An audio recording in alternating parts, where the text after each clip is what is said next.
Which is what if Naruto was banished and returned as the Uzumaki Emperor with a Jinchuriki queen? Part 1. And if you enjoy this fanfic then please press the like button and subscribe to my channel for more fanfic like this. And now let's start the fanfic. Fire Country. Konoha, Naruto's apartment. It had been 2 days since the mission. His team had failed. They had gotten intel from a now-deceased Akatsuki member called Sasori about an informant he was supposed to be meeting with at the Heaven and Earth Bridge. Kabuto turned out to be working with Orochimaru. The two groups had fought. Team Yamato against Orochimaru and Kabuto, or should I say him against Orochimaru. He had lost control. It was just for a second, but that was all the greatest of demons, Kyuubi no Kitsune needed. He had hurt his friend, Sakura, with nothing more than a swipe of a crimson tail. She had forgiven him. After all, he didn't have control over himself when wielding the Kyuubi's chakra beyond 3 tails of power. When the battle was over, Orochimaru and Kabuto fled with Team Yamato in pursuit. They tracked them to a Oto base and had tried to find their old friend Sasuke. After the 3 long years of separation between them, they had finally found him, but the moment he realized who they were, he tried to kill them all. That's when it happened. It was odd, but Sasuke had managed to enter his mindscape and was literally standing in the chamber where the Kyuubi's cell was located and forcefully suppressed the demon within. Before this, however, the Kyuubi had spoke to him, comparing his Sharingan eyes to that of a man named Uchiha Madara. After Sasuke, Orochimaru and Kabuto had left, both Sakura and Naruto had broken down seeing what their old friend had turned into. Now that he was home, however, his mind kept on wandering back to that one single name that the Kyuubi had uttered. How would the Kyuubi even know the name of an Uchiha? There was also that nagging voice at the back of his mind telling him that he had heard the name somewhere before and it wasn't Kyuubi. His blue eyes flashed with recognition. If he was an Uchiha, then he had to have been a citizen of Konoha and as such would be listed in the village archives in the library. Slapping his jumpsuit on, he dashed out of the door, not caring about anything other than finding some answers to the questions he had. He entered the library, not even noticing that the librarian who had always turned him away 3 years ago let him go in. He walked along the aisles looking for the U section. It was surprisingly small. He traced his fingers from book to book looking for the name Madara, and that's when he found. It wasn't a biography, it was a history book detailing the Shodai Hokage's reign from start to finish. What got his attention though was the image of both Madara and the Shodai on the cover facing one another like they were opposites. He took the book over to one of the empty tables before he opened it and began to read. He thought the book was amazing. Now he knew where he heard that name before, which was pretty obvious to him since it was a part for the academy written exam.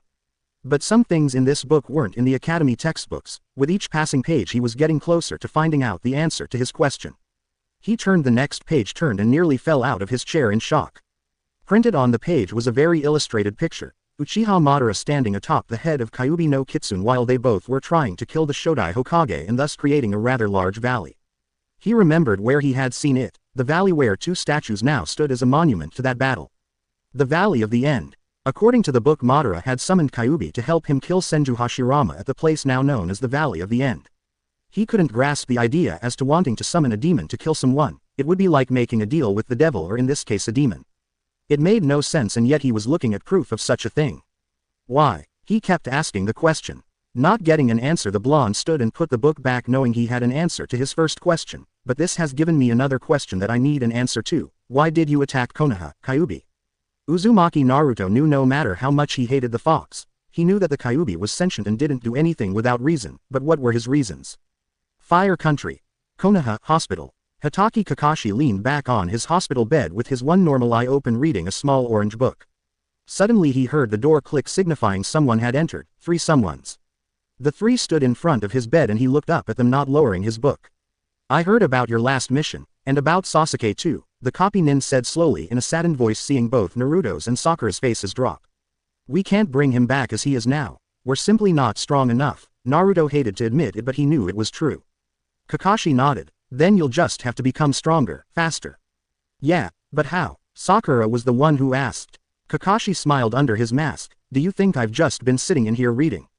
I've been planning your next move from the moment Yamato told me. He shifted his gaze over to Naruto. In all honesty, you're the only one who can do this. After all, the Kage Bunshin no Jutsu does download its memories into the user when dispelled. The 3 looked at him surprised and he chuckled. In the right hands it is the ultimate training tool, even compared to Sharingan, though it is impractical because of the chakra requirements. But I don't have that problem because of Kyuubi. Naruto gulped slightly. Then why didn't Ero Sennin tell me about that little trick? The human mind isn't evolved enough to handle so much information at once before the age of 15. That's why Jiraiya-sama never told you about it. It is a kinjutsu for a reason, Kakashi explained. He then looked directly at the blonde and asked, "What do you say, Naruto?" The only remaining genin of the Konoha 11 simply stared slightly numb, he couldn't feel anything. Going over everything that had happened over the last 3 weeks, Gaara dying only to be brought back, fighting Akatsuki, fighting Orochimaru, Sasuke. Your eyes reek of a chakra far fouler than my own, it reminds me of Uchiha Madara. Naruto shook himself before coming to a decision, I decline. The room's other 3 occupants froze, even sigh. Naruto had just said, no, to training with Kakashi, something he had wanted 3 years ago and never got. What did you just say, Naruto? I said no, the blonde genin gave him an even stare. I don't need any more power. What I need is answers and I'll get them, one way or another. The room's temperature had suddenly just dropped and he made for the door. I'm not going to play around anymore. He was gone a moment later and everyone was just staring in disbelief at where he had just been. It was then that Team Asuma entered the room and Ino smiled at them. Hey guys, what's with the faces? Making his way through town towards the Hokage Tower, Naruto entered the building when he arrived and the receptionist told him to go on up since the staff pretty much knew the Hokage cared for the boy like a son.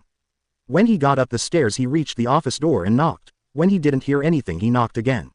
She's in a meeting, Naruto. Turning he saw Shizune holding some papers. Is there anything I can do for you? You can tell me when she'll be out. He half-asked. The older woman smiled at him and waved him down the hall. She should be finished in about 10 minutes. You can wait outside if you want, it's just down the hall on your right. Naruto smiled at her and nodded. Thanks, Shizune Nekken. He bade her goodbye and sat down outside of the council chambers. It was silent for a few minutes before a voice shouted from inside the room which he quickly identified as Tsunade's. What? Pressing his ear against the wall he listened in. Please understand, Hokage-sama. The boy has become a threat to the village and with the recent attack on the case cage there is no doubt that we will come under attack if the boy remains here. I know that, but why exile him? What the heck are you people thinking? If he goes out there then Akatsuki will. That was definitely Tsunade. Now Tsunade-sama. We know you care for the boy but village security comes first so he will be exiled instead of executed, a smug voice cut in. Not a chance in hell. I won't allow it, Tsunade yelled in anger. Uzumaki Naruto is a ninja and so falls under my jurisdiction. The council cannot dictate to me decisions concerning my shinobi. No, but with the daimyo backing the council we can, was the sickening banshee-like voice of a certain pink-haired councilwoman. The order is already given. Uzumaki Naruto is hereby banished from Konoha within 1 week. Naruto let his hands drop. He could feel something wet falling down his face. Bringing his hands up to touch it he saw that it was tears. He was crying. He didn't need to hear any more. He just ran. Ran through the tower. Ran through the crowds. Ran all the way home. Not even registering what he was doing he began to seal his things in several scrolls and put them in pockets he had inside his jumpsuit. Once he was done he stood up and looked out of the window at the Hokage monument before he clenched his fists and looked over at the picture of Team 7 from 3 years ago. He didn't look at it very long and put it face down before exiting the apartment, making sure to turn off the lights and lock it. Making his way towards the gate he suddenly froze. Where am I going? What do I do now that I'm exiled? A memory from his training trip played through his mind. Flashback no jutsu begin. Even I can tell hatred is spreading, Jiraiya said sitting in a lotus position. Hatred? Naruto asked confused. The Gamma Sennin scratched the back of his head. I want to do something about it, but I don't know what, but I believe that the day will come when people truly understand each other. Naruto smiled, trying not to feel overwhelmed. That sounds hard. Jiraiya shrugged. If I can't find the answer, it will be up to you to do it. Naruto gave him his best salute. Okay, if that's what you want I can't refuse. Flashback no jutsu end. Oh yeah, that was the last thing Ero Sennin asked me to do for him. He smiled at the memory before turning back towards monument and just like had done 3 years ago he raised his fist towards the 4th face and clamped it shut. I'll be back, that's a promise. He turned and continued walking, noticing it was already night as he passed the 2 sleeping guards. Now where do I start? I really don't have a destination, do I? Damn. Whirlpool Country, came a voice he knew very well. What do you want, Kyuubi? I told you I'm not going to use your power anymore, Naruto growled back. The great demon chuckled and spoke again. Ever heard the phrase, knowledge is power? If you want answers then go to the Whirlpool Country, you'll find your answers there. Alright, I'll bite. Why Whirlpool Country? I haven't even heard of the place. Naruto yelled in thought. You're abandoned, alone in the darkness now yet again. The Whirlpool Country is an island off of the coast of Water Country surrounded by hundreds of small whirlpools that make traveling by ship to get there impossible, Kyuubi chuckled darkly. And why should I head there? For that matter, why are you helping me? Naruto has only ever trusted 3 people wholeheartedly in his short life. Sarutobi, Tsunade and Jiraiya. No matter what, you do not trust a fox. Putting his body on autopilot he entered his mindscape and appeared at the demon's cage. I want an answer. It was a demand, not a request. Kyuubi chuckled, looking down on the boy. Since you aren't going to use my chakra anymore, I have to use my plan B. Naruto took a step back as a large cylinder shape rose from the ground. It was a scroll. This is a summoning contract for his kitsune. Naruto just stared at it for a good few minutes before looking back up at the fox. What's the catch? I get my freedom, Kyuubi said simply. Not going to happen. The Yondaime put you in here to stop you from causing more death and destruction, and I sure as hell am not going to set you loose so you can go on a rampage again. Naruto bellowed at him in anger. If that's the price for that scroll, then you can take your offer and shish. Shut up and let me explain. The giant kitsune flared his chakra. I would gain my freedom, but I would also become a boss summon of the kitsune contract and as such have to obey its laws, one of which is I have to follow your orders until the day you die. I don't know, Kit. Where would you be without me at the moment? The great demon asked his jailer. Living a nice and peaceful life, Naruto deadpanned. Kyuubi chuckled at that. Okay, you got me there, but where's the fun in that? A small smile crept across the blonde's face. Well, a little fight now and then does make life a little more interesting. The two shared a good laugh at that before Naruto looked up at the demon seriously. Jokes aside, I need to know, will you attack anyone I care for? Kyuubi closed his eyes and spoke. I can't without your orders. Good, because if I find out you're playing me, I won't wait for Akatsuki to come and take you away. I'll just kill you outright, and that's a promise. They both knew he would find some way to carry out his threat. Kyuubi's gaze unwavered as the blonde signed his name in the scroll. By the way, he looked at the previous name in the scroll. Whatever happened to this Uchiha Madara? Kyuubi's only response was, your answers are in Whirlpool Country. Just before Naruto was about to leave, the demon spoke again. Your elemental affinity is wind, by the way. Try using your chakra to use the wind and cut through something. A leaf should do. Why? Naruto asked, turning back. Because if you're going to be my summoner, then you have to be the best. I won't accept anything less than elemental manipulation as a good start towards being the best. The blonde was suddenly blasted out of his mindscape. Make your own jutsu while you're at it. Your arsenal is pathetic. And so the next few days Naruto spent training with the clone method while the fox gave him occasional advice, if that's what you want to call it. Fire Country. Konoha, Hokage's office. You wanted to see us, Hokage-sama. Tsunade turned from the window and looked over the many faces in her office. Yes, she spoke in a neutral tone. I have a mission for you all. Hokage-sama. Shouldn't Naruto be here for this if it's a joint team mission? Sai asked politely. The room suddenly got colder. Naruto's gone. Everyone of the Konoha 11 and their senseis were confused by that, so she decided to clear things up. The council in their infinite wisdom have went over my head to the daimyo himself and gotten Naruto exiled. The entire group was shocked by that. They're using this latest incident with Sasuke as a means to get him exiled, and they succeeded. Because of Kyuubi? Shikamaru asked, and none of the younger generation seems shocked. So you all know, it wasn't a question. Half of the village figured it out a while ago and most seemed to have gotten over the Kyuubi attack. Shikamaru sighed before continuing. Troublesome. So the council went behind your back to get him out of the village. If it wasn't for me, they would have executed him right then and there. Tsunade spoke the entire truth, and that actually shocked a few of the people in the room. She smirked suddenly though, but that's not all. Apparently the brat's gone missing. Nobody can find him, and he isn't supposed to leave for another 2 days. According to my Anbu, he's no longer in Konoha. He's already left. Ino asked, confused. When? Not sure. I've had Jiraiya out looking for him in case Akatsuki has captured him, the Hokage answered, shaking her head. Anyways, your mission is to find him and bring him back, otherwise I will have no choice but to mark him as a nukenin. He's going to be exiled anyways. Why bring him back just to exile him? Choji asked, confused as to why they should bring him back if that's what was going to happen. Politics. I will be forced to send hunter nins after him if he is officially classified as a nukenin, Tsunade replied. Wow, why are we talking like this? Surely there's something you can do to get him reinstated, Tsunade Shisho. Sakura spoke, trying to calm down. Please no. Not another one. With the daimyo backing the council, there's nothing I can do. Fire Lightning Country. Border. Uzumaki Naruto was a lot of things. Headstrong, stubborn, half crazy, and has been known to switch between being a genius and an idiot at random, but there is one thing he is known for being that truly defines who he is: he's insanely lucky. It had been 3 weeks since he left Konoha. 3 weeks since he left the one place he had always called home, and in those 3 weeks, with the help of shadow clones and Kyuubi, he had progressed more than he did in almost 3 years prior. He still had a long way to go, but at least now he felt like he was progressing again. He was nearing the end of the seemingly endless forest towards his next destination and finally exited the forest onto a giant open field that stretched for miles. You know, if I've ever had one other dream other than becoming Hokage, it'd be to see the whole world. Now that's a dream I don't mind, he heard the Kyuubi mutter before feeling him curling up to go to sleep. Wake me up if you need me. That's when he felt it. Whirling around, he spotted a squad of 14 nins exit the forest behind him, all wearing a Konoha Hitai. I think you should stay awake for this, fox. That's probably a good idea. The Kyuubi's eyes snapped open as he opened his senses. Naruto recognized the group consisting of the rest of the Konoha 11, Kakashi, Asuma, Yamato and Guy. What are you guys doing here?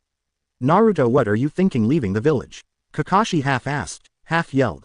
The blonde cocked his head to the side. They were going to exile me anyways. I thought I'd get a head start on those Root Anbu guys the council will send after me. That doesn't matter. You need to come with us so you won't be marked as a Nukenin, Kakashi explained. Naruto just shook his head. No can do, Kakashi-sensei. I'm heading in the other direction. Naruto, the copy nin warned. This is where we part ways, sensei. For better or worse, the blonde settled into a fighting stance. If you want me, then you'll have to use force because I'm not going back with you. Enough of this. Akamaru. Hiba charged forward with his loyal companion right beside him. He jumped and spun around, creating a miniature tornado, followed shortly by Akamaru. Gatsuga. Hiba, stop. It's too dangerous. Asuma shouted after them. You know you're no match for them all, kid, even if you have improved greatly. Kyuubi spoke in his mind. I know, but there are only 3 forms of facing an enemy. Fight, hide or run. I can't fight them all. There's nowhere to hide and they'll just chase me if I run. Naruto spoke in thought as he watched the two move like a drill towards him. You'll have to run, but first you must take out your enemy's trackers so they can't pursue you, the great demon informed him. As the 2 spinning man tornadoes closed in on the blonde, he started charging 2 randomly contained spinning balls in both his hands. I get it, but I don't want to kill any of them. You don't have to, just don't screw up. With that, the link went silent. Just when the pair was a few feet away, he raised both chakra balls and hit them both while they were in midair. Rasenrangan. The 2 were suddenly spinning in the other direction before being blown back by the jutsu. They were sent crashing into a nearby tree and boulder. Kiba. Akamaru. Ino shouted, but the 2 were unmoving. That idiot. That was close. Naruto crouched down and settled into a taijutsu position. I know it isn't field tested, but I don't stand a chance without it. Taking a deep breath, he started channeling chakra to every corner of his body. Here we go. Guy. Lee. Go in fast and close to take him down. Both green beasts nodded and shot forward on Kakashi's order. Guy went in low and made to kick Naruto's midsection, only for him to narrowly dodge and Naruto to throw a punch in retaliation. The punch was barely a graze, but it sent Guy reeling back in pain. At that time, Lee came in behind him and landed a punch to his back but hurt his hand upon impact. Naruto grunted in pain before dropping to the ground and sweeping Lee's legs out from under him. With the younger of the 2 green beasts on the floor, he brought up his foot and then brought it down on Lee. Lee let out a yelp of pain before Naruto rolled away with Guy descending right above with a downward him. The blonde caught the kick with both of his hands and he pulled him down before punching him in the chest, making him hit the ground with a loud tremor. Both of the green-clad ninja were barely moving and Naruto was starting to feel exhausted. Damn it. Only used it for a few seconds and already feeling fatigued, the blonde thought as he saw both ninja start to rise again. I can't last much longer. Gotta think of a plan and fast. Meanwhile, Kakashi was examining the engagement with his Sharingan. He's channeling chakra to every part of his body and constantly keeping it moving. Why? That's when he saw it. Both Guy and Lee had the image of a spiral on the areas where they had made contact with Naruto, and the copy nin's eyes suddenly flashed with recognition. Don't tell me he formed a Rasengan around his entire body. Guy. Lee. Fall back. Close combat is too dangerous with him. Both ninja complied and retreated to his side where Sakura and Ino started healing their wounds. No chance that they're going to go away? Naruto asked in thought as he saw Kakashi and Shikamaru begin to analyze him. I guess not. You created a taijutsu style which uses the Rasengan with your understanding of a tailed shroud, didn't you? Kakashi asked with curiosity. This allows you to do more damage to your opponent, even if it's just a graze, and also protects you from physical attacks as well. Naruto nodded slowly before explaining. I call it the Rasengan, and for the record, it's not finished. I was going to infuse my wind elemental affinity into it to make it more effective and create the futon. Rasengan. Spiraling fist. Kakashi muttered under his breath. It seems he's trying to surpass you, sensei.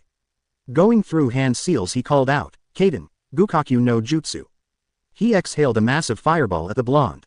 Can't dodge. I guess I'll see just what the Rasengan is made of, Naruto thought as the fireball hit him dead center. Please tell me he survived that. Please don't be dead, Naruto. Kakashi thought in sweat and sighed in relief as he saw the blonde step out of the flames with a white semi-transparent shield around him. I see it also protects you from certain jutsus as well. It suddenly flickered out of existence before becoming invisible again, to a certain extent. Though if it's hit with enough force or with constant attacks then it will shut down quickly, he added mentally. The chakra requirements for something like that must be enormous. I can understand the demon fox's shroud because it's powered by 9 tails of chakra, but for a human like you, it must be taxing your reserves, the copy nin spoke knowingly. Naruto nodded and smirked. I've always had abnormally large reserves, sensei. Why do you think I failed the genin exam 3 times? He felt the Rasengan shred a few of Shino's bugs that had tried to grab onto him. Without another word he shot forward, intent on knocking out the one person in the squad who posed a direct threat given the information he now held, Shikamaru. Seeing this, Shikamaru sent his shadow at the blonde only for him to dodge while Yamato appeared behind him holding a spear of wood. Naruto got in close, forcing Yamato to back off while Sai moved to face the blonde. The Root Anbu pulled out his sword and tried to stab him, but it was merely deflected and appeared to be turning red from the constant friction of the Rasengan. When he knocked Sai away with a single blow, Neji and Hinata jumped in his way and charged in close. Sadly for them, their Jiyuken was constantly being deflected by the Rasengan and both were knocked back when 2 swift punches. Before Shikamaru could react, Naruto vanished in something akin to a flash of yellow and was suddenly inside his defenses. Naruto slammed a fully formed Rasengan into his gut, blasting him back until he hit the bottom of a nearby hill and fell into unconsciousness. Turning quickly, Naruto caught the knives Asuma was wielding against him, enhanced with wind blades. The blonde could feel the strain of the wind slashing at his defense before he shrugged the older man off and pulling him around to deliver a roundhouse kick to his midsection. Shintention no Jutsu, he heard before he felt a presence entering his mind. Well, at least this time he had no problem blasting the intruder out. It wasn't a Sharingan user after all. Get out of my head. Ino fell backwards as she was blown back into her body only to be caught by Choji. Naruto could now feel his chakra reserves almost gone and sighed as he shut down the Rasengan. Damn, out of power. Kakashi's Sharingan notified him that the powerful defense was no longer active and called out, "Your barrier is down, Naruto. Come quietly and you will not be harmed." Naruto was panting slightly and looked around at the still conscious Konoha forces. Kakashi, Shino, Choji, Tenten and Sakura, I need to get out of here now. He smiled like a fox. Sorry Kakashi-sensei, but I'm not finished yet. He concentrated almost all of his remaining chakra into creating 2 Rasengans in the palms of his hands. Naruto, come with us right now or we'll be forced to use drastic measures. Kakashi warned and concentrated chakra into his hand, encasing it in lightning, Reikiri. Naruto looked at him and his jutsu sadly. You'd go that far just to follow an order. When Kakashi didn't answer, he continued, you know, I remember the first lesson you taught us, the only lesson you ever really taught us. Those who disobey the rules are trash, but those who abandon their friends are worse than trash. You're such a hypocrite. He closed his eyes for one moment, seeing the look of slight shock and horror at what he just said cross Kakashi's eyes. Goodbye Konoha, thanks for the memories.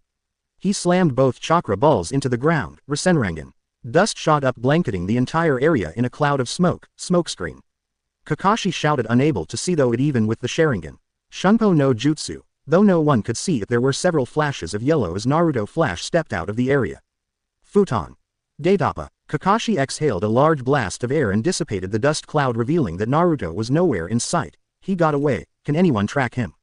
Hiba, Neji and Hinata are down, Shino reported. My bugs were unable to grab onto him. Kakashi looked around at his badly beaten team, noticing Sakura and Ino were doing what they could to heal the wounded, but Sakura's behavior worried him greatly.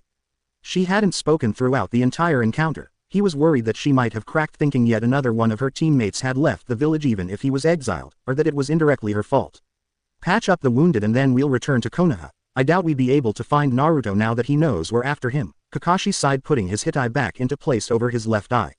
Why? Choji asked. Kakashi narrowed his eyes at him. Because though he dresses in bright orange, he is almost impossible to locate when he doesn't want to be found. How do you think he pulled off his pranks all of the time? Lightning Country. Unknown location.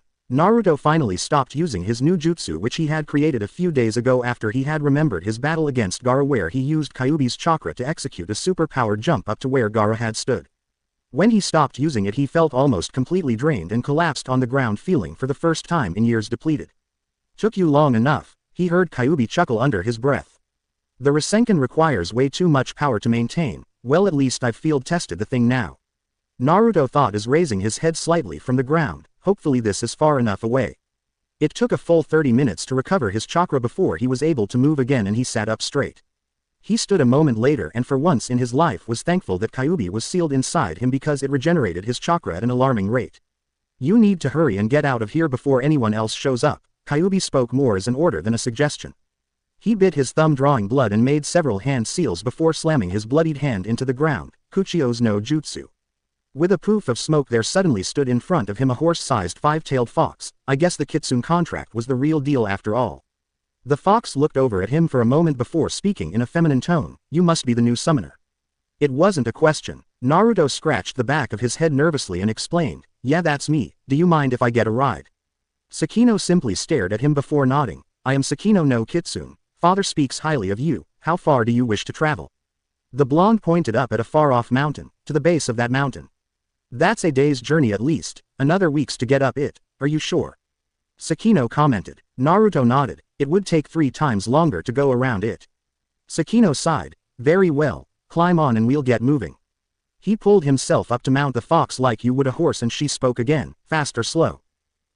Fast, Naruto half-asked. Okay, she said simply as her tails wrapped around themselves. You might want to hang on. Sakino looked over her shoulder at him and grinned like a fox.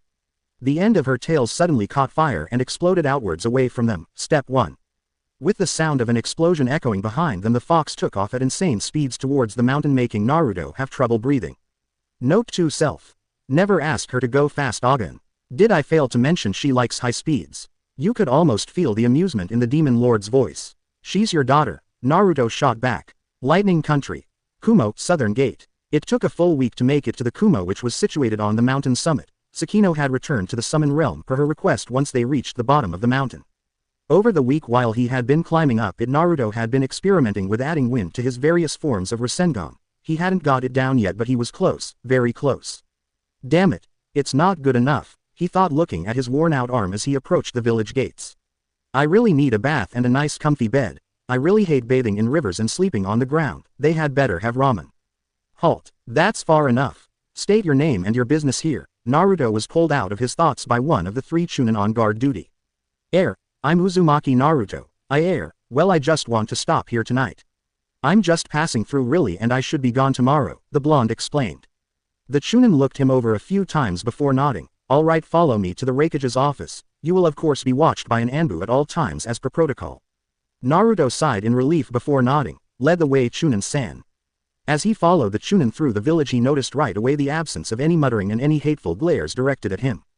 People were going about their business. Stores all around the area were abuzz with activity and there were even children running around playing. Kumo itself was several large clusters of platforms, buildings and towers all over the mountain's peak with the Raikage Tower at the very top. All of this was interlocked in one way or another and it was one of the largest hidden villages in the elemental countries rivaling Konoha in sheer size. That's when Naruto dropped the question he had wanted to ask since arriving, do you know any good ramen stands? The chunin stopped dead in his tracks and he turned fearfully, don't tell me you. What, like ramen? Of course, it's a gift from the gods. You could see the sparkles in Naruto's eyes. Sweet Kami, not another one, the chunin muttered shaking his head and shivering in fear. He knew someone that had a very large addiction to ramen, now he had met another, they're both blonde too. Proceeding through the village they were nearing the Raikage Tower when suddenly all of Kumo shook with several explosions echoing in the distance. What the hell was that? Naruto asked getting his bearings. The chunin didn't answer but when he saw some smoke in the distance he took off toward it. Hey, wait up. Naruto shouted running after him noting that the Anbu that was supposed to be tailing him wasn't there. The two arrived at the demolished section of the market district which looked like it had been through a war. What happened here? The chunin looked around in horror seeing other Kumo nins helping people out of the rubble. He spotted someone wearing a Jonin jacket pinned under a support beam and dashed over to him. Eric Sensei. He kneeled down beside the man who was his teacher. Are you alright, Sensei? The man now identified as Eric grunted in pain but nodded. I've had better days. One moment and I'll get you out. The chunin lifted the support beam with Naruto's help allowing the Jonin to get out from under it. What happened here, sir? There were 2 of them, he gritted out with a wince. They appeared out of on, wearing black cloaks with red clouds and attacked Yugito-sama. He winced a bit more. Yugito-sama lured them away into the sewer system towards the central hub directly below us. She blew out the hatches and the valves to prevent them escaping and us from interfering. That explains the explosions. The chunin clenched his fists. She's all alone in there. While this was going on Naruto was deep in thought. Black cloaks with red clouds. Definitely Akatsuki but that would mean this. Yugito would be a Jinchuriki. I guess it's true what they say, enemy of my enemy is my friend. How far down are we talking? Naruto asked, interrupting the two Kumo nins. They looked at each other before turning back. Just under a mile. We don't have the tools or the time to drill down there though, Eric answered honestly. Naruto didn't answer but instead charged a ball of spinning chakra. Just under a mile, might be close but I'll do what I can. He slammed it into the ground, burying it in deep and causing it to accelerate downwards, creating a hole in the deep into the ground. Rasengan. He turned to the two once he was done and said, catch up when you can. With that he jumped down into the hole, disappearing from view. As he fell, Naruto was in a deep discussion with a certain fox. So any idea which Jinchuriki this is? I might have an idea. Nibi no Nekomata. She's my mate, Kyuubi answered, mused. Naruto almost fainted at that. What? You're married? How the hell did that happen? Do not think so lowly of me as to go by the human's term. She's my mate, not my wife, Kyuubi growled in anger. You mean like soulmate? Naruto asked, trying to understand the concept. Yes, you hairless ape, Kyuubi replied mockingly. Naruto resisted the urge to hurt the demon lord, but I thought Sakino-chan was your daughter. She wasn't a cat. She gets her striking good looks from me while she gets Nibi-chan's personality. You could almost say Kyuubi was proud of that. You don't say, Naruto thought dryly. Lightning Country. Kumo Sewer System Central Hub. Far below the surface of the village, a giant purple cat made of fire with two tails was hit by a monstrous blast of wind and water from a man covered in black web-like strings and four masks. His partner, a silver-haired man wielding a scythe in his right arm, watched as the fire cat was suddenly destroyed, leaving a blonde-haired girl of 15 years of age crashing hard into a pile of rubble. She groaned from the impact and tried to stand, panting hard while still watching her enemy. Currently Yugito was in a state of mental shock. The Nibi no Nekomata, her most powerful weapon and possibly the only reason she was still alive, was just defeated. It was ludicrous to even think a human could defeat it, even if she could only turn into a miniature demon cat. It should have been impossible, but yet it was true, and after nearly an hour of fighting these people, if that's what you call them, she was reaching her limit. Just give up, little girl. You may have destroyed one of my hearts with that transformation of yours, but you can't win this and you know it. The one she had found out to be named Kakuzu spoke in an almost amused tone.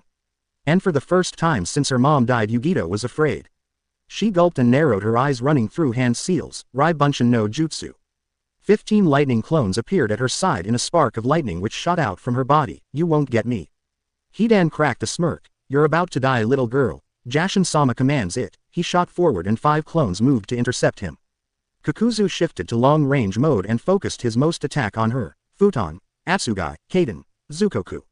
The combined heat and force of the two jutsus was essentially like an incinerator. The lightning clones were destroyed easily enough, and when the dust cleared, both Kakuzu and Hidan went on edge when they couldn't find their cornered prey. Keizuki. Kakuzu heard the shout and looked up just as Yugito swung her fire-covered arm down on him. Got to dodge, Kakuzu thought, trying to move out of the way. She sliced her entire arm, though one of his heart, and he skidded away clutching his now missing water heart mask. You. Damn it, I missed. She muttered under her breath and looked down in surprise as she felt a chain wrap around her. With a tug she was hurled backwards by Hidan, crashing hard into the nearby wall. Not bad, little girl, but not good enough.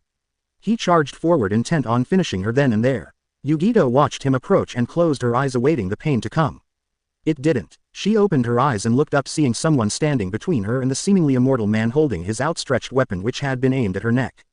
You know it's not very gentlemanlike to hit a lady. Hidan looked him over in shock before was on the receiving end of a monstrous punch to the jaw. He was hurled across the cavern before finally crashing hard beside Kakuzu with his scythe. You Akatsuki bastards are really starting to piss me off. The newcomer made a hand seal and 2 clones poofed into existence beside him. Kage Bunshin no Jutsu. Reinforcements. Yugito started channeling chakra to heal her wounds with medical ninjutsu and looked up at the one who had just saved her. Who the hell are you? The original turned to look at her and she could clearly see his face now. He had blonde hair held back by a Konoha Hittai, blue serene eyes and 6 distinguishing marks on his face reminiscent of whiskers.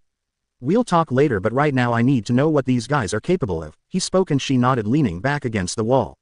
The one with the scythe. His name is Hidan, and though he doesn't use ninjutsu or genjutsu, he is extremely deadly at close range with that weapon of his. If he draws blood from you with that, then he'll be able to curse you and kill you without breaking a sweat, Yugito explained. The other is named Kakuzu. He's a bounty hunter of sorts from Tokigakure who kills for money. He's a mid-range fighter who has 5 hearts he's taken from other people to prolong his life, and has also fought the Shodai Hokage. That last bit of information scared Naruto slightly. He uses all 5 elements, though he can only use 3 now since I destroyed 2 of his hearts. When you say hearts, He trailed off. Yugito nodded. He's died twice but he still needs to die 3 more times before he stays dead. Naruto turned to his clones. You heard her. Yeah, we got it. 2 down, 3 to go, the 2 clones shot forward. Don't just go charging in. Yugito shouted at his stupidity. The 2 clones were easily dispatched by Kakuzu's web, thread stabbing them. Shadow clones will not help you here, Kyuubi Jinchuriki. Yugito looked up in surprise noting that the man was talking to the one that had saved her, Kyuubi Jinchuriki. Is he one too? Oh, I finally get to see my Kyuubi-kun again. Yugito suddenly had a headache from her inner demons squealing. Naruto's eyes became slitted and he made a hand seal again, Kage Bunshin no Jutsu. 8 clones poofed into existence as Hidan landed at his partner's side. Not that old trick again, Hidan smirked. His smirk didn't last long. An earth-shattering bell-like screech filled the cavern forcing Yugito to cover her ears as she watched Naruto's clones focus their chakra to the original's hand. Spinning its chakra constantly in all directions, she saw it take the form of a ball with a small series of blades appearing from the center of it. He held up his hand into the air above his head and suddenly those blades expanded, into the shape of a shuriken. Futon. Rasenshuriken, Naruto said its name. Hidan. Kakuzu looked over getting his attention. It was then that Hidan noticed his partner was sweating slightly. Don't let that jutsu hit you. Even for us, if either of us gets hit by that it would mean certain death. I've finally found someone who can kill me, Hidan spoke almost gleefully. Naruto and his clones shot forward with his clones taking the lead. 5 clones got into a fight with Hidan but were no match, however Naruto didn't really think they would make a difference anyways. One of the remaining clones jumped up and swung down with a kunai in a stabbing motion but was intercepted by several of Kakuzu's webs piercing his body in midair. 2 more clones came from his side and he charged 2 of his masks, Futon, Atsugai, Kaden, Zukoku. The 2 clones were destroyed instantly from the 2 separate attacks. Kakuzu, behind you, Hidan called out. Kakuzu turned and his eyes widened as he saw Naruto lunging towards him with his jutsu in hand outstretched. Shit. I've got to dodge. He skidded backwards and the jutsu mist slowly diminishing and fading from existence. I have you now. He shot his webs forward catching Naruto off guard and piercing his body. No more playing around, boy. The blonde just looked up at his face. I wasn't playing. Naruto. Then poofed out of existence making Kakuzu's eyes widen in shock. When did he? He heard a noise from below him and suddenly saw another Naruto shoot out from the ground with a hand outstretched in a fist. Rasengan. He called out sending an uppercut to the heart collector knocking him high into the air. Ow, what the hell did he hit me with? Kakuzu suddenly became very self-conscious as he heard the distinct bell-like screech coming from above him. Don't tell me all we've been fighting as clones. Looking up he watched in horror as Naruto descended upon his with a chakra shuriken ball in hand. Let's see ya dodge me this time. He slammed the weapon into his chest shattering all of the glass in the cavern under the high-pitched vibrations and Kakuzu could barely get of a scream of pain as he was blasted downwards at insane speeds. Futon. Rasenshuriken. When he hit the floor the chakra shuriken ball expanded engulfing his entire body in a miniature tornado of wind needles that kept slashing at the cells of his body. He screamed in pain as every nucleus in his body was destroyed under the barrage until finally it stopped making the cavern go silent. Naruto skidded to the stop next to Yugito and took out a kunai with an explosive tag attached to it. He threw it cutting deep into Kakuzu's body before it exploded killing him and destroying half of his body. Kakuzu's lifeless corpse hit the ground with a thud and Hidan growled in annoyance and excitement. Well, that's something I'd never thought I'd see. Naruto was panting hard though. Damn, it should have got them both in that last attack. Now I'm completely exhausted and I'd rather not try that again. He looked down at the hand he used to wield his jutsu. It was numb, very numb. It looks like you're out of chakra. Hidan's smirk widened as he closed in slowly still holding his scythe. I need to do something or I'm dead. No pressure, Naruto thought wryly trying to go through his options. He didn't have any. Hidan charges without any further delay and is within a few feet of him before he is sent flying backwards by a well-placed punch to the face. He slammed into the wall leaving a crater and numerous web-like cracks in the wall. Grandfather, Yugito called out as the Raikage landed beside the 2 with Team Samui dropping down in front of the 3. Are you alright, Yugito-chan? The Raikage knelt down to hug his granddaughter. They didn't hurt you, did they? That punch he just gave Hidan, I wonder whose has more force to it, his or Obakun's. Naruto shivered at the thought and turned his attention to the sole remaining Akatsuki member. Hidan, come with me now. A plant-like figure appeared out of the ground behind the Akatsuki member. Hidan growled and then glared at the group. I'll get you for this. Brats. Zetsu pulled him into his little void with him. Team Samui unsheathed their swords and carved up the entire side of the cavern the 2 had been on. When the dust cleared it was clear that both of them were gone and Naruto finally let out a sigh of relief only to wince in pain now that his arm was no longer numb. Well, that's what I get for using a jutsu I haven't field tested, the ex-Konoha nin grumbled, clutching his arm. Yugito saw this and grabbed his hand, and before he could protest she started using her medic jutsu on it. You hadn't even field tested that jutsu. Then what the hell were you think of using it for? Are you trying to kill yourself? He winced as she worked. Well, the jutsu still isn't finished and clearly it still has a few flaws in it. Not finished? She gulped and looked up at him with wide eyes. That jutsu of yours destroyed the nucleus of nearly every cell in your arm. Naruto grinned sheepishly at that. Well, you should see the other guy. She hit him on the head. Hey, what was that for? You reckless idiot. If you use that jutsu like that you will destroy your chakra pathways and won't be able to use chakra anymore. She berated him. Is that any way to talk to the guy that saved your pretty little? He shot back, causing her to go red in the face. While this was going on, Team Samui were trying their best not to laugh. The Raikage coughed, catching their attention. Not that I mind you both bickering like an old married couple. Yugito glared at him. I think we should take this somewhere a little more private. Teams of Kumo nins were dropping into the cavern now, most likely to assist in damage control among other things. It's going to be one of those days. Is my life ever normal? Were Naruto's thoughts as he was involuntarily brought with them towards the Raikage Tower. Lightning Country. Kumo Raikage's office. All right. One of my chunin has told me you wish to stop here tonight. The Raikage asked, sitting down in his seat. Yeah, I'm actually just passing through on my way to Water Country, Naruto explained. The aged Kage raised an eyebrow at that. That's a strange place for a Jinchuriki to go. Usually Jinchuriki are treated worse there than bloodlines. Yeah, well, I'm just passing through there as well. He told the truth, or at least most of it. But there's nothing past Water Country but ocean. It's the edge of the continent. The Raikage scanned over him for a second.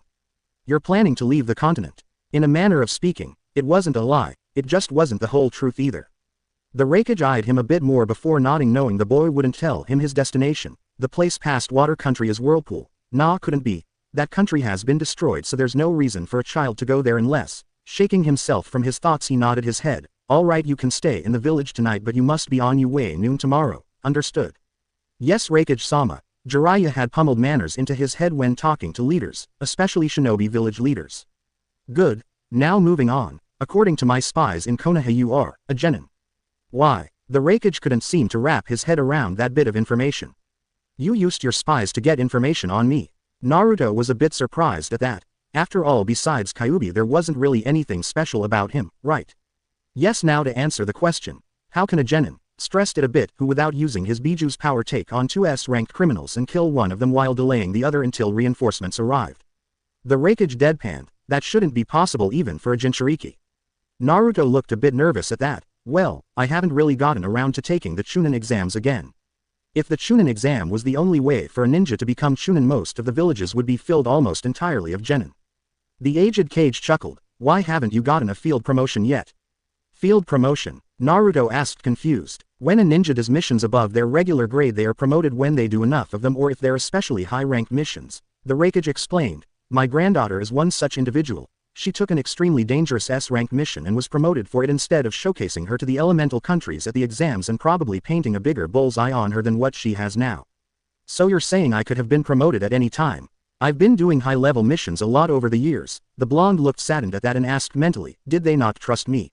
I think I know the reason you weren't promoted. You weren't liked in Konoha even by Jinchuriki standards, were you? When Naruto didn't answer, he continued. They probably didn't want you to become a Chunin, preferring to keep you as a genin. Naruto's voice was barely a whisper. Yeah, I think you're right. The Raikage's lips shifted into a grin. Well, technically you did just do an S-ranked mission to protect my granddaughter from 2S-class criminals. Since I'm a Kage, I could promote you to any rank you wished. Naruto looked up at him wide-eyed and his grin widened. I understand you have a summoning contract with the Kitsune. Naruto nodded with a gulp, not trusting his throat. Since you are no longer a shinobi of any village, I cannot promote you to any of the standard ranks. What I can do is instate you with Sennin statues like Jiraiya Dono and Hokage Dono. You are a Sennin now. You answer to no one and can travel anywhere you wish without worrying about inference from anyone besides Konoha. What? You don't want it? The Raikage asked in humor. Damn right I want it. Whatever manners he had for high authority figures had just been thrown out of the window when that offer was made. Congratulations, Kitsune Sennin. The Raikage almost laughed at his dumbfounded expression. I don't know what to say. Naruto looked between overjoyed and completely shocked. Not used to rewards, are ya, kid? The aged Kage asked sadly before he smiled again. Think of it as a thank you for saving my granddaughter. Yes, sir. Naruto nodded in thanks and asked, "Will that be all, Raikage-sama?" The Raikage simply looked at him for a few long moments before nodding. "That will be all, Uzumaki Naruto." "By your leave." The blonde stood and nodded before making his way to the office door. "Wait." The blonde stopped and turned when he heard the Raikage spoke. "Before you go, may I ask you one thing?" Naruto nodded curiously. "What is it? Are you by any chance related to Uzumaki Kushina?" Naruto's eyes widened at that. "There's another Uzumaki, but I thought it was just a name the Sandaime Hokage made up." Naruto narrowed his eyes. "Who is she? Where is she?" "She was confirmed to have been in Konoha during the Kyuubi attack and died in childbirth, which is why I asked if you had any relation to her. You also act like her, a lot like her." The Raikage explained. "If I had to guess, she would be your mother." "You knew her?" At his question the aged Kage nodded in reply. "Yes, she was the last Uzukage of Uzugakure no Sato deep in Whirlpool Country. Despite not being an official Kage like the others, there were still very few who would trifle with her." Naruto's eyes widened at that. Uzugakure no Sato was Kyuubi no Kitsune's first target before attacking Fire Country. I'm not really sure how it got past Water and Lightning Country without us knowing about it though. "Wait, Kyuubi attacked Whirlpool Country first?" Naruto asked, confused. "Why? You're its Jinchuriki. Why don't you ask him?" The Raikage asked. Furball. No answer. Kyuubi. Still nothing. He's not answering. "Anyway, we should be able to do a DNA match between you and her, though I have a pretty good guess who your father is as well." The aged Kage spoke knowingly. "Of course those two did marry. She just didn't take his last name to protect herself from his enemies." This might hold true for young Naruto-kun as well. He pressed the bottom on the intercom and spoke. "Yugito-chan, are you still in the lounge?" "Yes, grandfather." "Why?" Came her reply. "I want you to do a DNA test on Naruto-kun here and match it up to anyone on file." The Raikage may have phrased it as a request, but everyone knew it was an order. "Isn't having people's DNA on file a security risk?" "I mean that bastard Orochimaru is a prime example," Naruto pointed out.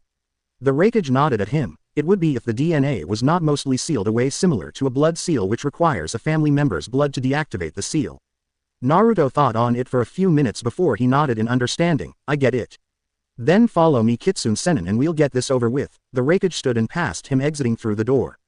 Naruto followed and asked, "If this, Kushina, turns out to be my mother, then who would be my father?" The Raikage just smirked at him. "Why, her husband Namikaze Minato, of course." "Where have I heard that name? Bef. What? Lightning Country? Kumo Hospital? You have got to be kidding me." Naruto shook his head. "No jokes. The tests came back positive," Yugito informed him in irritation. "I know I didn't believe it either, but you are the son of the Nadaime Uzukage and Yondaime Hokage, Uzumaki Kushina and Namikaze Minato. Results don't lie." But it can't be true." Naruto clenched his fists. "Kid, have you taken a look in the mirror? You look like a teenage Minato if you take off your hitai," the Raikage commented. "I had my suspicions when I first saw you, especially with the name Uzumaki. This would also explain why you're heading to Whirlpool." "How did you?" "Because the only country beyond Water Country is Whirlpool," the Raikage cut in. "Whether you like it or not is up to you now, but most of Kumo knows who you are now, and it will only be a matter of time before news about you starts to circulate around all of the elemental countries, all the way back to Konoha." The aged Kage added at the last second knowingly. "And I knew your father before I became the Raikage. He wouldn't have grabbed a random child from the hospital to stop the Kyuubi, so he'd only use his own son." "I know that, but..." Naruto trailed off only to be hit over the head by Yugito. "Hey, what was that for? You were going all emo on us. He loved you so much he gave you a weapon to defend yourself with since he was leaving you alone," Yugito said almost as a shout. "You can't tell me you wouldn't do the same if your roles were reversed, because I sure as hell would." Quote. She looked away. "My father died sealing Nibi in me because he knew that to survive as my parents' child I would need its power. He didn't need to look to know that she was crying slightly. I'm sorry, I didn't know." Naruto averted his eyes sadly. "You're right. I'd probably do the same thing, but that doesn't make it right." When Yugito didn't say anything, the Raikage spoke up. "You'll be staying in my mansion for the night. I trust you have no objections." Naruto shook his head and sighed and looked down at his bandaged hand. "I still need to get stronger though." Lightning Country. Kumo Raikage's mansion. "Kit." Kyuubi's voice sounded in his mind. Naruto groaned and rolled over in bed. "Kit, what Kyuubi? Can't it wait? I'm trying to sleep here, you know," the blonde growled in thought. "Take a look through your memories of your battle against that sensei of yours when you used 4 of my tails," the fox told him. "And why?" Naruto asked with half-lidded eyes. "You'll find it interesting." Kyuubi responded and started playing the memories of the battle in his mind. It was then that Naruto woke up fully as he saw the way Jiraiya had fought him. He was fighting all out. "What is that?" He asked out loud, looking through a particular memory. That is the Toad Sage mode, only accessible to the sages of the summoned toads. The monstrous fox let a grin cross his face. All summoned races have their own versions of Sage mode. The snakes turn their summoners into giant snakes. The slugs enhance their summoners' healing factor by over 10,000%, and the toads increase their summoners' raw strength 100-fold. Long story short, the kitsune are no exception. You can make me a fox Sage mode? Naruto asked in confusion. I thought that would be something like a tailed shroud. In a manner of speaking, it would still be different from that pervert's Sage mode in that it won't have any jutsu or frog katas, which are, even I have to admit, extremely deadly to you lower lifeforms, Kyuubi explained. Hey, anyway, the fox Sage mode would instead give you enormous amounts of chakra, and I mean enormous in a fraction of my physical strength, the fox finished. Great. No cool jutsus, but instead I get a fancy new form. Just great, Naruto grumbled for a second before getting up from his bed. He opened the nearby cabinet where he had put his jumpsuit. Once he got dressed, he made his way for the door, only to stop when he saw it. There, hanging from the door, was a long red trench coat with the bottom outlined with black flames, and on the back of it was the image of a fox with 9 tails over the image of a Rasenshuriken. And emblazoned over that was the kanji for Fox Sage, which he nearly fainted from seeing. He let a wry smile form on his lips and put on the coat before moving towards the mirror. It looks like a custom job. It was probably the rakeage, Naruto though, and took off his hitai, letting his hair fall out of place. I really do look like Dad, don't I? He smiled and shook his head and looked down at his hitai with the Konoha symbol on it. Looking at it, he couldn't help but see his friends, all the family he had ever known. He clenched it in his hand and put it away before exiting the room, making his way towards the training grounds behind the mansion. Once there, he followed Kyuubi's explanations on and continued to practice until a certain someone decided to interrupt him. What are you doing, brat? Yugito asked from her position on one of the nearby training posts. Don't call me a brat. I'm the same age as you, Naruto growled back. She chuckled at him and nodded. True, but you're far too immature for your age. He was about to say something but stopped himself, remembering her tears yesterday. What is it? He shook his head. Never mind. He then gestured for her to come over. You want to join me? I never did like training alone. Yugito nodded silently and approached him. Now I've got to ask, has Nibi ever offered you a summoning contract with the Nekomata? Yugito nodded at that. Yes, but I've never signed it. Why? Why don't you do that first and I'll show you what I have in mind? Naruto was grinning like a fox. Unbeknownst to them, the rakeage watched from one of the mansion's windows. His bother at his side. They watched as the two blondes below were practicing gathering natural chakra and infusing it into their very own souls to enter what the rakeage knew as a sage mode only for summoners who have passed all of the trials of the summoned clan. In this case, the trial for them both was simply living as a Jinchuriki. He knew that they weren't anymore though. Kyuubi and Nibi returned to the summon realm upon the signing of each contract, though it appeared their former hosts were still able to communicate with them. You seem troubled, brother, Kurabi observed. Even though the known bad rapper was carefree most of the time, he had always been reserved when his grandniece and fellow Kumo Jinchuriki was plaguing his brother's thoughts. You keep staring at the boy and Yugito-chan. The rakeage snorted. I don't know what you mean. Akatsuki will try again, and next time, the Namikaze boy will not be there to save her, spoke the proclaimed guardian of Kumo in a saddened tone unexpected from him. The rakeage looked over at his brother and nodded. Yes, but she would be ready next time. She won't. She's nowhere near ready for a bunch of S-class criminals after her head, Kurabi told him. She'd surely be captured if she remains here. Yes, but would it be safer to send her with the boy? He's head into water country and then onto Whirlpool. Do I have to remind you why that territory is so dangerous? Asked the aged Cage with cold eyes. Kurabi closed his eyes and shook his head. If she remains here, she will surely be captured and killed by Akatsuki, but if she goes with the boy, she might have a chance to live through these harsh times. The rakeage merely stared at him before nodding slowly, agreeing with his brother. Yes, she would be safer if she were constantly on the move and one step ahead of Akatsuki. Kurabi smiled, slipping back into his carefree nature. Don't worry so much, bro. Yugito-chan will be alright. Yo. Would you not start with the rapping at a time like this? The aged Cage asked, annoyed. Before the Hachibi Jinchuriki could respond, the two felt a great pressure in the air and looked down at the two outside. They looked different. Naruto and Yugito stood with their hands held in a seal, the pupils in their blue narrowed into vertical slits. Then it was gone. Their eyes suddenly shifted out of existence, returning the two teenagers to normal, if that were even a word to describe ninja.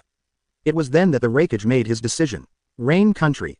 AIM Akatsuki headquarters. So the Kyuubi Jinchuriki has fled Konoha, Deidara grinned.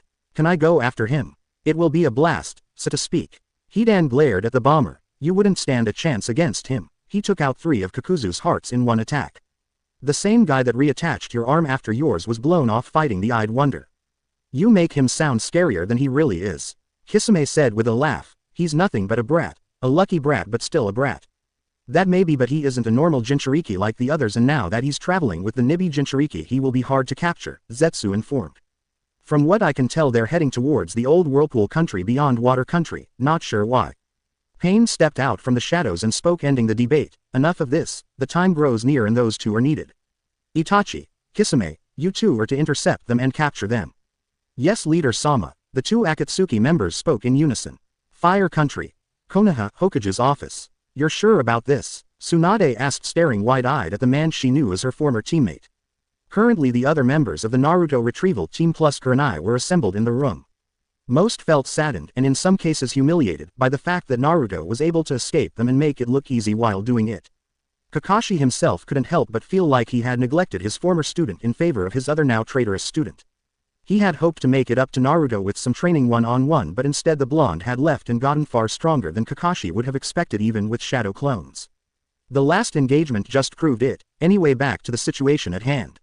My spies confirmed it. He took on 2 S-class Nukenin from Akatsuki and killed one before reinforcements arrived and drove the other one off, all the while protecting the Raikage's granddaughter. Jiraiya let a grin slip across his face. He's even went further with the Rasengan, completely surpassing myself, Kakashi and the Yondaime in the field of chakra and elemental manipulation, though the jutsu doesn't appear to be finished just yet. He killed an S-class Nukenin in one attack. Tsunade asked in disbelief, hearing the retrieval team begin to whisper to each other. It gets better. Apparently as a reward the Raikage proclaimed him as a Kitsune Sennin along with his granddaughter and Naruto's new traveling companion the Neko Sennin. The Gamma Sennin let what he had said sink into the group. Even the Uchiha has yet to be classified as S rank, and it appears the brat already has quite a reputation in the ninja world. Especially since he invented an S-ranked space-time jutsu on par with Minato's Hiraishin no Jutsu, though it appears to be different but still give off something reminiscent of a yellow flash when used. What? The Hokage gritted out. What the hell? He trained with Jiraiya for 3 years and there was barely any improvement other than Kyuubi's chakra, and now, did you train him at all in his training trip or something? Because from what you're telling me the kid has done more in a few weeks than he has grown stronger in the past 3 years. Tsunade growled out at him. He simply stared at her before answering. He needed something to fall back on, so he worked on Kyuubi's power. In retrospect it was the wrong choice, but it doesn't matter anymore, Jiraiya answered. Great, Tsunade muttered, leaning back with a sigh. From what I hear he's being called quite a few names in the bingo books of other villages. Hell, Iwa's bingo book states him as having flea on-site status, being nicknamed the god of Flash and Kiri. I don't know why, but they consider him an army, not a man. Everyone was shocked to know he had become so famous away from Konoha, and were even more shocked by what they learned next. I also know where he's going. Tsunade bolted up from her seat. Where? If we know where he's going we may be able to catch him. The Gamma Sennin shook his head. He's heading to Whirlpool Country. Both Tsunade and Kakashi froze at that. What did you say? The Hokage stuttered, gulping. His destination is Whirlpool Country, Jiraiya reiterated. Whirlpool Country? Where's that? Asuma asked, not understanding the place's significance. I've never heard of it. Naruto. It's his mother's homeland and where Kyuubi no Kitsune was first spotted before it attacked Konoha, Kakashi answered, seeing everyone's eyes widen, especially the adults in the room. There's more. Naruto has found out why he was chosen as Kyuubi's Jinchuriki. The room suddenly went deathly quiet. Nobody moved. Tsunade and Kakashi were staring at him in horror. What do you mean? Sakura was the one who asked. The Yondaime Hokage. Namikaze Minato was a man of honor. He wouldn't grab a random child and use him to defeat a demon knowing the life the boy would lead. Not when his pregnant wife went into labor mere moments before Kyuubi attacked. Jiraiya spoke in utter serious, making most of the room's occupants go pale. In the next 24 hours the Raikage will let the world know that the only son of Namikaze Minato and Uzumaki Kushina has been banished from Konoha for simply being a Jinchuriki. His full name is Namikaze Uzumaki Naruto. He's the son of the Yondaime Hokage and the Nadaime Uzukage. Tsunade finished solemnly, shaking in fear. After a few minutes of silence Kiba said barely above a whisper, "My god, what have we done?" Sound Country. Oto, Base Delta 5. Uchiha Sasuke. The supposed last Uchiha in existence was not in a good mood. No, he was definitely in a foul mood after hearing that Naruto, the Dobi, the dead last, the one he thought of as beneath him, had surpassed him yet again by gaining S-ranked status in the bingo book and taking down an Akatsuki member before him. What's more, the Dobi had apparently taken him down with just one attack. Something Sasuke was angered beyond measure at knowing none of his jutsu could do the amount of physical and area damage that Naruto's jutsu could do judging from the report. Naturally Orochimaru was also pissed at this. A one-shot kill jutsu was something he'd always strived to learn and yet he could never find one. Now he had found it, but it was in the hands of someone he had considered a failure. Sasuke-kun, Kabuto, Orochimaru rasped.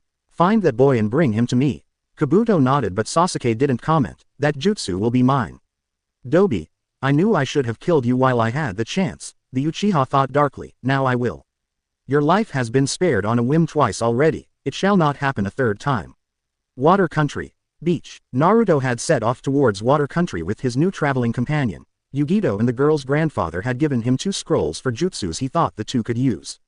It took a full day to get down the mountain and 3 more days of continuous travel to get to the border, which was a river separating the 2 countries. Yugito now sported a dark purple cloak with the image of a cat with 2 tails over a red flame-covered sword emblazoned on its back, and over that was the kanji for cat sage. The two had snuck into Water Country making sure to avoid the patrols, something Naruto knew how to do quite well considering his former career as a prankster.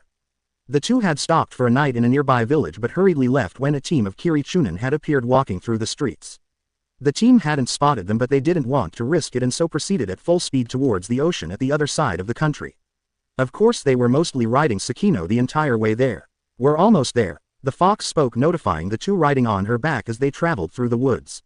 I've never seen the ocean before, Yugito muttered. I've only saw it a few times, mostly on missions. Naruto commented from behind her, it's one of the few things I actually find beautiful. The now proclaimed Neko Sennin didn't say anything to that as Sakino finally came to a stop. Looking forward she saw they were standing on a hill at the edge of the forest and in front of them were the large open waters of the sea. Since it was midday the sun was high in the sky casting its glow across the water making it appear a bright blue. The two then dismounted the fox taking a few steps in front of her. Thanks for the ride Sakino-chan, say hello to your father for me. Naruto said casting a look back. I'll do that. Until next time Naruto-kun, Yugito-chan. With that the fox promptly disappeared in a poof of smoke. Well, what are we waiting for? The Kumo nin asked walking down the hill towards the beach with Naruto following close behind. In the trees just behind them appeared the remnants of the Konoha 11, Jiraiya, Kakashi, Asuma and Guy. There he is and it looks like his new partner is with him, Lee said quietly as to not give away their position. Partner is right. She smells like a cat yet she has the lingering smell of a fox, Hiba informed them. Jiraiya cracked a smile. You know, if the situation weren't so serious I'd be proud of him for getting a girl, especially a blonde. Why a blonde? Kakashi asked, noticing the slightly angry looks on Sakura and Hinata's faces. Because blondes have more fun, Jiraiya told him before he settled into a neutral expression. Jokes aside, there's something that's scaring me at the moment. And what's that? The copy nin asked, getting curious looks from the group, having never seen the toad hermit look so serious. That girl, she looks like a teenage Tsunade, the Gamma Sennin stated with his eyes glued to the 2 forms below. Get ready to move out. A few feet away Sasuke and Kabuto arrived, only seeing Naruto and Yugito down below walking down the beach towards the ocean.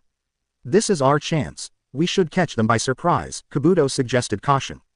Humph. Like that Dobi stands a chance against me. Sasuke said, insulted at the fact that the older of the two would suggest such a thing, and there's no way a girl can face my power. You arrogant little fool, underestimating your enemy is a sure way to get yourself killed. Stopping, Naruto shot a look over at his companion and asked, you do realize we're being watched, right? Up in the tree the two groups tensed and narrowed their eyes preparing to strike when they heard that. Yugito nodded and replied happily, yeah, they're not very good. Turning his head toward the end of the beach, Naruto spoke barely above a whisper but everyone heard it. Well, are you going to come out yet, Akatsuki? Suddenly 2 figures rose up from the sand-covered ground. Hello Itachi, Kisame. Hey brat. Long time no see, the shark man grinned shouldering his sword. Itachi looked up revealing his Sharingan eyes. I'm afraid the both of you will have to come with us, Naruto-kun. Water Country. Seaside Beach. The atmosphere in the area suddenly felt heavier. Hey brat, who's your girlfriend? Kisame asked, pointing at the Neko Sennin. She's not my girlfriend, Naruto groaned. We're supposed to bring you in, Naruto-kun. Itachi spoke in monotone but he seemed bored. I can tell you right now that is not going to happen, Naruto said simply with a wide smile. Itachi sighed at that. Alright then, I guess we have to do this the hard way. You mean the fun way? Naruto and Kisame spoke at the same time.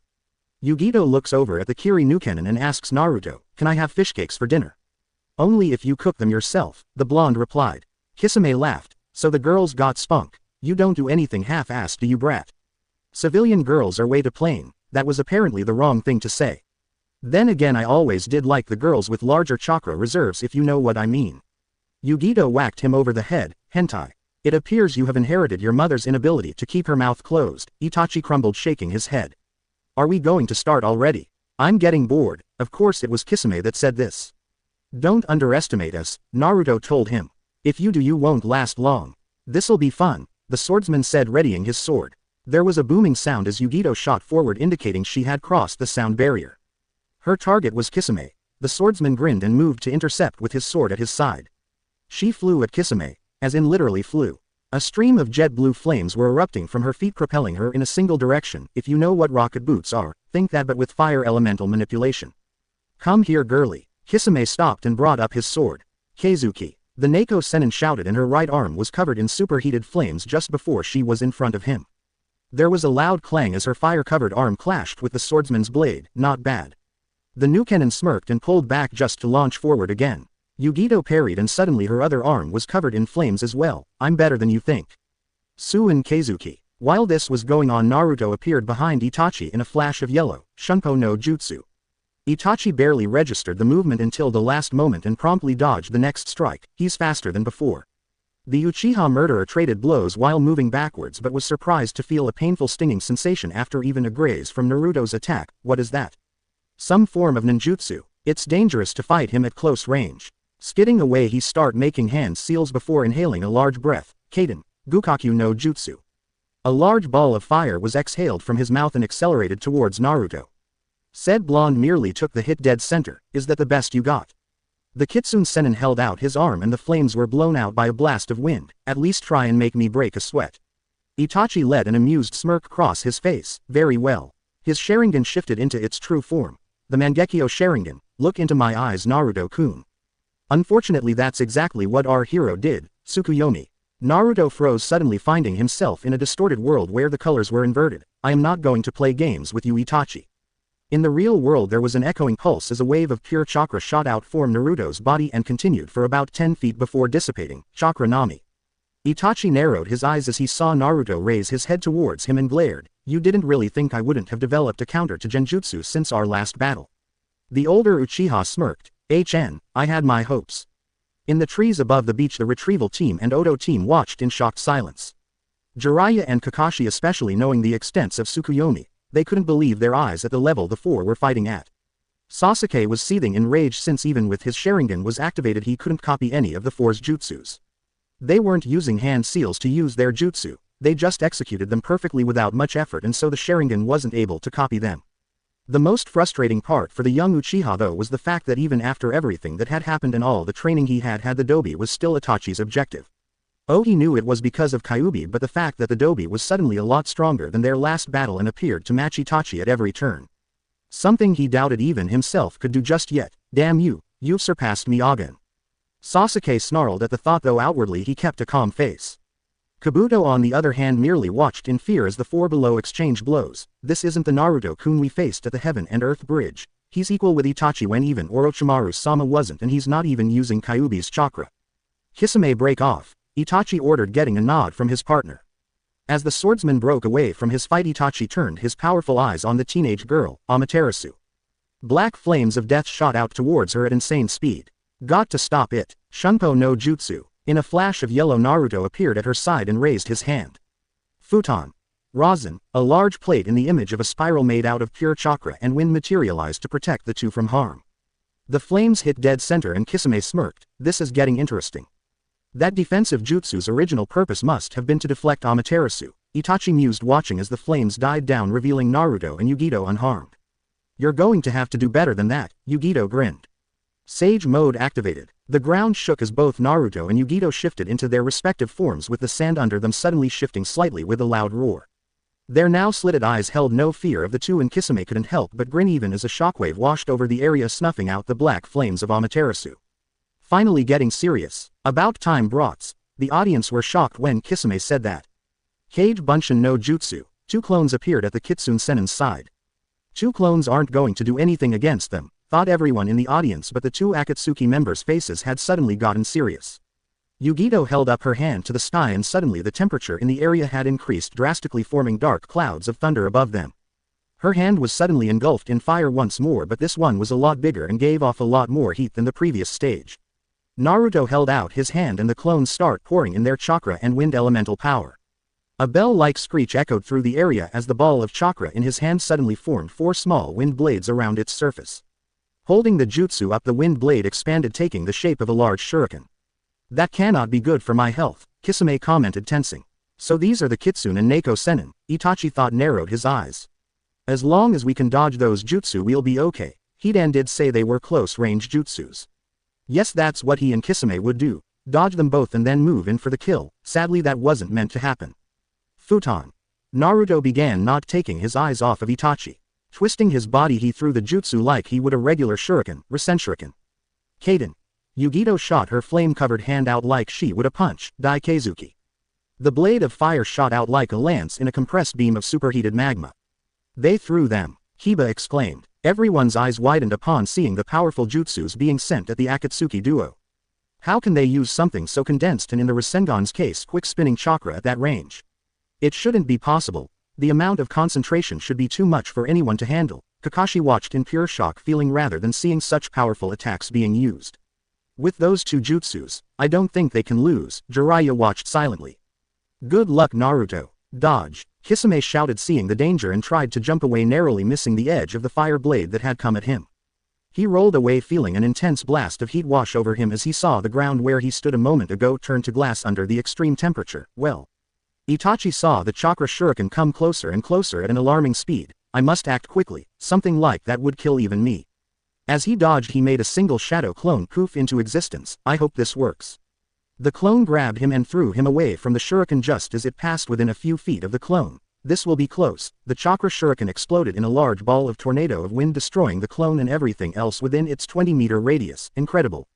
Itachi slammed into the hardened sand and rolled back to his feet and continued running, feeling the wind from the tornado sphere trying to pull him back. It's trying to pull me in. The jutsu suddenly exploded in a repulsion of wind, throwing Itachi 10 feet before he finally came to a stop, panting slightly. Now I see how Kakuzu was defeated. Of course it would take something like that to bring him down. Naruto just grinned as he replied, you dodged it. I shouldn't really be surprised. The 2 shadow clones beside him suddenly started charging another jutsu, but I doubt you can dodge me forever. Eventually I'll get you. Who wants fish cakes? Kisame watched in frustration as Yugito's arm was engulfed in flames once more. Kaden. Daikezuki. The flames shot out in a condensed stream of heat. Not again. The mist swordsman growled, performing a series of hand seals. Sweden. Daibakufu no Jutsu. A large wave of water rose from the sea and met the blade of fire halfway, canceling each other out. Grr, that was too close. The Kumo Nin narrowed her eyes at the shark man. He used a water jutsu to neutralize it. Of course, since fire is weak against water-based attacks, a lower-level water jutsu would be able to stand up to a higher-level fire jutsu. Futon. Rasenshuriken. Naruto threw another attack at Itachi, hoping to catch him this time. This time, however, Itachi was ready for it. Amaterasu. A series of black flames shot out from the Uchiha's eyes and intercepted the incoming jutsu, causing it to detonate prematurely in a vacuum of wind and flames. Both of them were blown away from each other, breathing hard. I can't keep this up for much longer. He may not be as strong as me or have as much experience, but he's holding his own with stamina alone. Kisame had known this too, and knowing that at long ranges his opponent was deadly, he shot towards Yugito at full speed, bringing his sword to bear on her. She ducked under the swing only to roll out of the way as he brought the blade down on her, blowing up the sand as it touched the ground. The Neko Senin parried another swing with her flame-covered arm and knocked him away. Raikyu, she shouted, hurling a ball of lightning at the Kiri Nukenin. They seem to be evenly matched, Kakashi observed. He's surpassed me. Are you kidding? I think he's almost surpassed me when I was in my prime. Jiraiya couldn't help but grin at seeing his student progress this far in such a short amount of time. I couldn't be prouder. Should we jump in now? Hiba asked, slightly fearful, seeing the devastating jutsus the two sides were throwing around. Do you want to be caught in the crossfire? Shino asked him as if he were stupid. After a few moments of silence it was clear there wasn't going to be an answer. The ball of lightning hit Kisame dead center in the chest and lightning exploded in all directions. Heh, I gotcha. Kisame, however, just grinned before he turned to water, dropping to the sand-covered ground. What? She felt a presence behind her and turned swiftly, but it was already too late. Suiro no Jutsu. Before she could react, Yugito was encased in a ball of moving water with Kisame standing beside it holding it with his hand. I have you now, little girl. Skidding to a stop, both Naruto and Itachi caught a quick glance at their partners. It appears your partner has been caught, Naruto-kun. Surrender now and you shall not be harmed, the Uchiha told him. He was surprised to hear Naruto chuckle in response. Yeah, about that offer, I think I'll pass, and as for Yugito, she's got him right where she wants him. Itachi narrowed his eyes only for it to widen as Naruto appears in front of him holding a ball of swirling chakra. Your fight is with me. Rasengan. Itachi's hand was suddenly encased in electricity and he moved to parry the attack. Chidori. Sasuke seethed in rage at seeing Itachi use his jutsu. Itachi. You copied my jutsu. Oh dear. Orochimaru-sama isn't going to like this at all. Kabuto watched in disgust. You can't escape now, little girl. The swordsman held up his free hand holding his sword. Any last words? Yeah, I got two for you, Chidori Nagashi. Yugito's body was suddenly engulfed in electricity, shocking the water and by proxy Kisame himself. The mist Nukenin let out a yelp of pain as he was blown back with both of them panting hard. I got the idea from one of Naruto's stories he told me about. Heh, you like it? You little bitch, Kisame growled, trying to catch his breath. Go yourself, was all Yugito said while channeling more chakra to her arm, forming a blade of flames to encase it. There's not enough time to use Suiden. Daibikufu no jutsu, guess I've got to dodge instead. Kisame jumped high into the air hoping to dodge the jutsu he knew was coming. Kaden. Dai Keizuki. The Neko Sennin yelled, unleashing her jutsu at the swordsman. A water clone suddenly appeared at his side and pulled him out of the line of fire as it shot past him, heading up into the sky above. Touching back down, he grinned. You missed, he said simply. Who says I was aiming for you? Yugito asked innocently, causing the swordsman to narrow his eyes at her. The sky suddenly darkened above them with large thunder clouds forming. Itachi skidded to a halt not too far away and with wide eyes looked up at the sky and then at Kisame. Shit. Needing to act fast, he moved towards his partner, having an idea of what was coming. Kisame. Get down. The swordsman looked confused before he was tackled to the floor. Susanoo. Raiden. Kirin. Up in the trees, the Konoha retrieval team were having a hard time remaining standing after a large dog-like monster made of lightning shot down from the sky and hit the beach with a thunderous blast, sending massive amounts of heat and shockwaves for 100 feet, almost blowing them away even at the range they were at. What the hell was that? Hyuga asked in fear at seeing such a monstrous jutsu. Damn kid, you sure know how to pick them, Jiraiya gulped, remembering when he first saw Tsunade's super strength. Though I think you have a mother complex, he let a perverted grin cross his face. Not too far away, Sasuke clenched his fists in anger. That cloud bitch. That is my jutsu. Mine. It's bad enough I'm being upstaged by the Dobi, but now this no-name bitch. Even if I did copy the jutsu from a Kumo-nin, they should know that such power belongs to me. An Uchiha. Note. Superiority complex in its finest. Kabuto, on the other hand, it would be foolish to take them without reinforcement. He seemed particularly annoyed, though should the opportunity present itself we could capture the two. Note to self. Don't get on her bad side, Naruto thought with a sweat drop. Hearing a groan from the crater that was all that was left, he blew away the smoke using a jutsu he had gotten from the wreckage before they left Kumo, Futon, Daitapa. After the smoke and dust was cleared, both Akatsuki members were clearly seen. Are you two still alive? He heard a groan in response. Oh good, you're still alive, that means we can finish this. As the two Akatsuki members staggered to their feet, they suddenly went on edge when they heard the distinctive bell-like screech. Futon. Rasenshuriken. They looked up to see the jutsu sailing towards them, spinning frantically as it moved. Kisame. We leave, Itachi ordered, and his partner nodded. The two dived into the ocean, disappearing under the water as Naruto's jutsu expanded upon contact in a ball of wind and water before finally exploding with great force. Touching down beside him, Yugito shot him a questionable look only for him to shake his head in reply. The message was clear. They got away. Let them go, Naruto told her. We're in no shape to pursue them anyways. We used our jutsus at their strongest level 3 times each, so we can't hold our sage modes much longer. So what now? The Neko Sennin asked, trying to catch her breath. Kuchio's no jutsu. Hichi no Gama. Tatsu no Gama. Following Naruto's exclamation were 2 puffs of smoke signifying a summoning.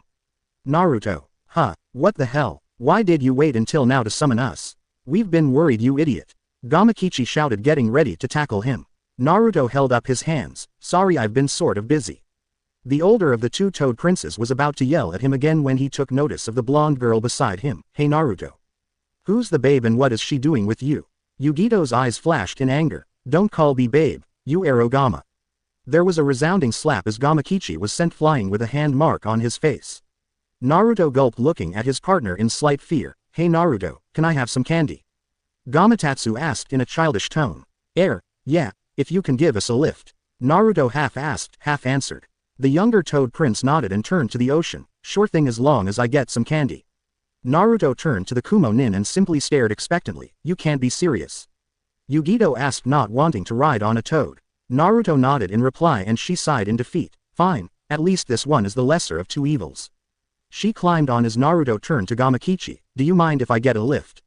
The elder Toad Prince just sighed and pointed up at his back. Climb on. The moment he did, the two toads carried the passengers onto the water and out to sea. We're leaving. There's no reason to stay here any longer, Jiraiya told the group. Before Sakura could say anything, Kakashi interrupted. Agreed, we'd lose them in the ocean. We should report back to Hokage-sama right away on this development, Yamato commented, and suddenly the group was gone. Come Sasuke-kun. We're leaving, Kabuto told him, making the Uchiha glare at him. Why are we not going after them? He sneered. The medic nin just smiled. Pursuing them out at sea would be utter foolishness, you know that. I need more power,